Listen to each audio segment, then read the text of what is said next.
Need the inside scoop of what's going to happen to your team in the playoffs? Playoffs? Don't talk about playoffs. This is what the greatest thing about sports is. This team is going to the playoffs. You play to win the game. You kidding me? Playoffs?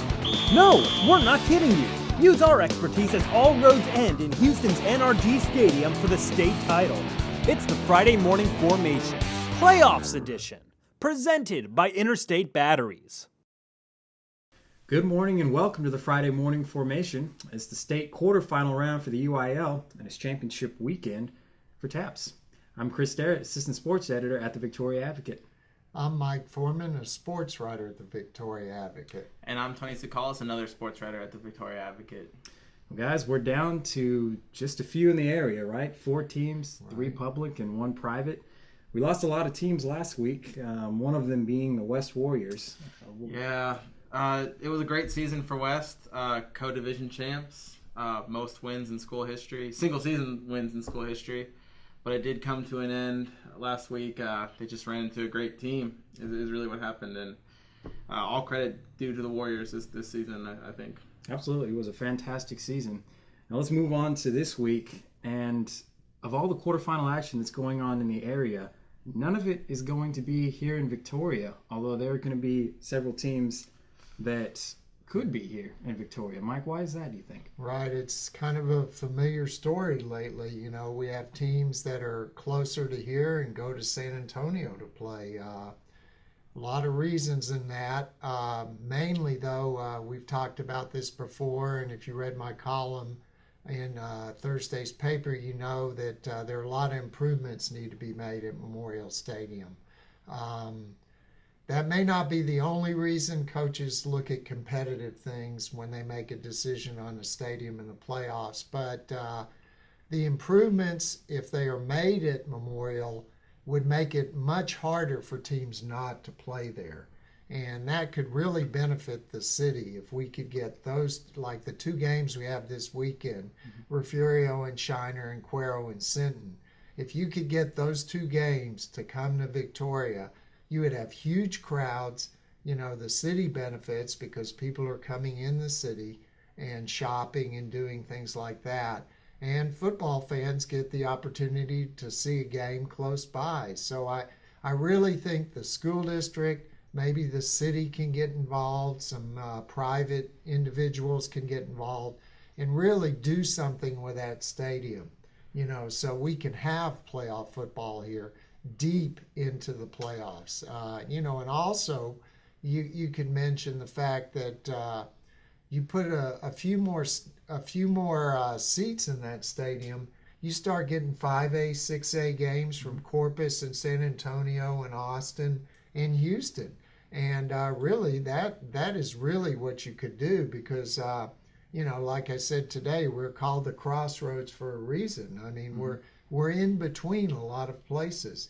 And what we have to have is a facility that those teams can play in. And like you said in your column, this is something that makes sense for the teams, too. They can generate a lot more money for themselves with a bigger gate and with less travel costs. It's not just the city that will benefit. It would be the teams as well. So. Right, and like I talked about, too, when VISD made the initial decision to put in turf at Memorial Stadium, that was financed by Coca-Cola in return for pouring rights with the district. Well, you know, there are other companies out there that might be willing to look into something like this, and that's something that should be looked into because it's an option where the taxpayers don't have to foot the entire bill. You know, that's always the problem. You know, everybody talks about, well, we want to do this, we want to do that.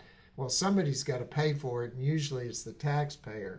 And believe me, I understand that being a taxpayer, but I think for the good of the city, something really needs to be done and done soon to Memorial Stadium. And I'll tell you this much. I was at Memorial Stadium for a playoff game earlier this season. Edna and Mathis from the Edna side, and they were on the visiting side across from the press box. They filled the place up, and it created a really great atmosphere. So you would think that other crossroad area teams would be able to create such a similar atmosphere to that. And with Victoria having a rich football tradition as well, it's good to have football here this late into the season in meaningful games. It's a definite big thing for the city as well. And I should mention this. I was talking to Cuero coach Travis Reeve yesterday, actually, and Coach Reeve was telling me that to go to the Alamo Dome, they take 35% of the gate. Okay, then you have to pay the UIL 15%. So right there, half of your gate is already gone. So the money you're going to make on that game, not to mention putting in your expenses traveling, your parking expenses, which at the Alamo Dome is $10, as you know. Even for media. Yeah, Yes. is $10 compared to maybe $3 at Memorial. So you're talking about all these expenses that could be avoided, without even talking about traveling time, which for Cuero and Sinton fans, when you play an 8 o'clock game, you're leaving late Saturday night, probably, if you're not staying over. You're driving home. You're not getting home till 1, 2 in the morning. So, I mean, there's a lot that goes into it. What Victoria needs to do is have a facility that people want to play in. And once they do that, I think you'll see a lot more games come here. All right. Well, let's go ahead and move on to the action that's going to be happening in San Antonio. Let's start with Shiner and Refugio. Mike, what kind of game are you expecting from? Well, I mean, these teams kind of knew, I think, in the back of their mind that this could happen again once they played that first game. Shiner played very well in the first game, although it didn't have some turnovers. It didn't play error-free, but it still won 30-19. Shiner's going to have to do basically what it did last time. Their defense is really going to have to play well tonight to win the game.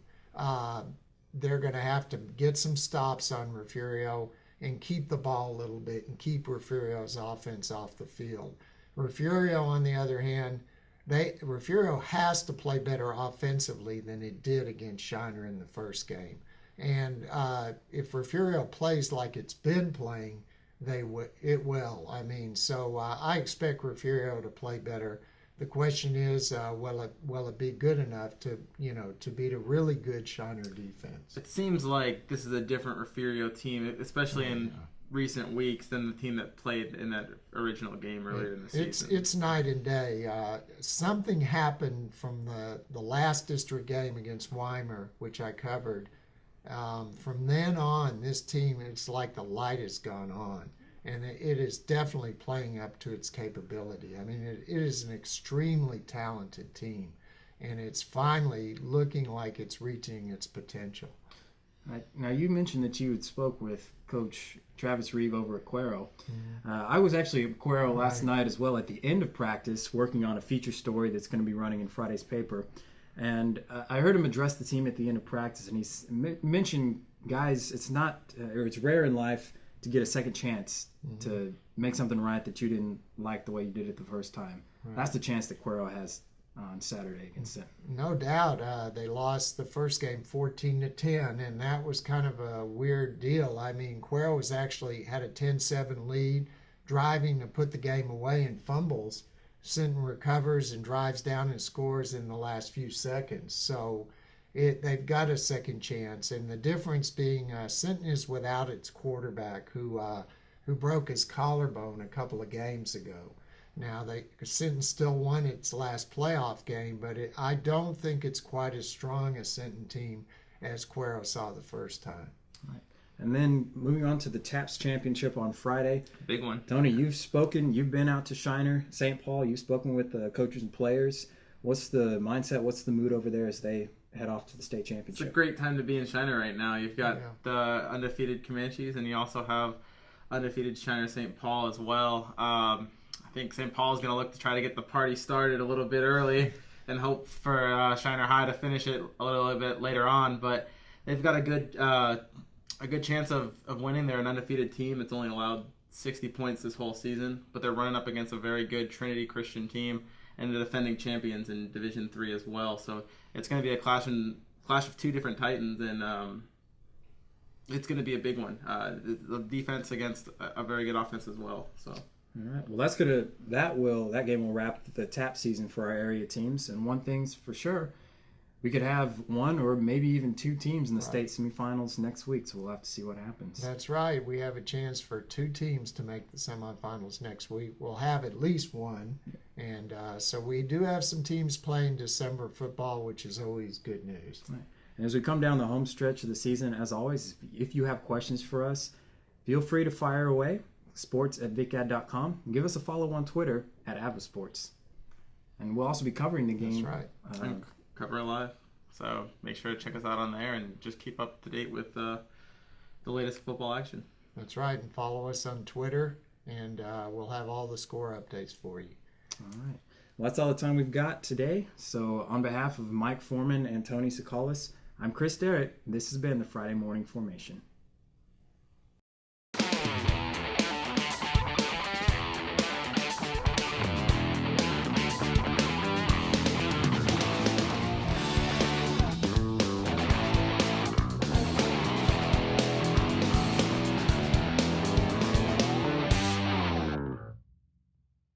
America!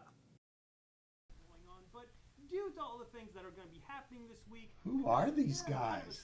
Yeah, that's definitely not Tony Sakalis. Man, if that's Chris Derritt, I need to get a tan.